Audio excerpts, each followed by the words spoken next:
जे तुम्हाला जेव्हा महिलांना आरक्षण द्यायचं होतं ते कधी देणार? 2024ला नाही देणार, 2029लाही नाही देणार. त्याच्यासाठी तुम्ही विशेष 5 दिवसाचं अधिवेशन बोलवले होते मोदी साहेबांनी. मग जे लोक इतक्या वर्षापासून मागणी करत आहे त्यांच्या बाबतीत बोलवा ना, 1-2 दिवसाचं विशेष अधिवेशन बोलवा आणि सविस्तर चर्चा करा. बरोबर. म्हणजे जिथे आपल्याला पॉलिटिकल ॲडव्हान्टेज मिळतो. आता जेव्हा आम्ही बोललो त्या दिवशी 2 बिल आणले होते त्यांनी, आंध्र प्रदेशचा आणि एक ओरिसाचा. ती तिकडचे जे समाजांना ST कॅटेगरीमध्ये घ्यायचं.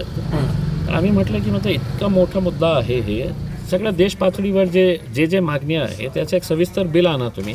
मग महाराष्ट्रामध्ये धनगर समाज असेल त्यांच्या बाबतीत ही निर्णय घ्या ना. बरोबर.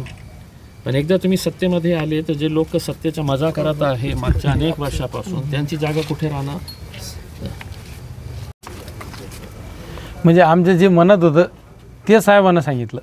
तळमळ म्हणजे तर समाजाविषयी, आमच्या समाजाविषयी आतापर्यंत एकही खासदार इतकं सविस्तर बोललेलं नाही आहे.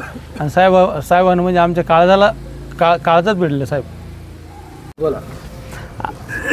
काल साहेबांनी जो संसदेत म्हणून मुद्दा मांडला, अगदी मुद्देसूद आणि संविधानात जो आम्हाला ST आरक्षण दिलेलं आहे त्याबद्दल जो मुद्दा मांडला त्याबद्दल आम्ही साहेबांचं इथं सत्कार करण्यासाठी आलेलो होतो.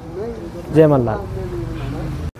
खासदार साहेबांनी जो लोकसभेमध्ये धनगर आरक्षणाबद्दल जो मुद्दा मांडला त्या मुद्द्यामध्ये साहेबांनी जसा एखादा घरचा माणूस असतो त्याप्रमाणे साहेबांनी मुद्दा मांडलेला आहे. आमच्या प्रत्येक धनगर समाजाच्या आत्मीयतेचा जो प्रश्न होता, जो प्रत्येकाला वाटत होता की बाबा ह्या मुद्द्यावर कोणीतरी वाचा फोडायला पाहिजे होती, त्याच्यावरती साहेबांनी सविस्तरपणे बोलले साहेब. त्याचसाठी आम्ही सगळेजण इथे येऊन साहेबाचा सत्कार केला.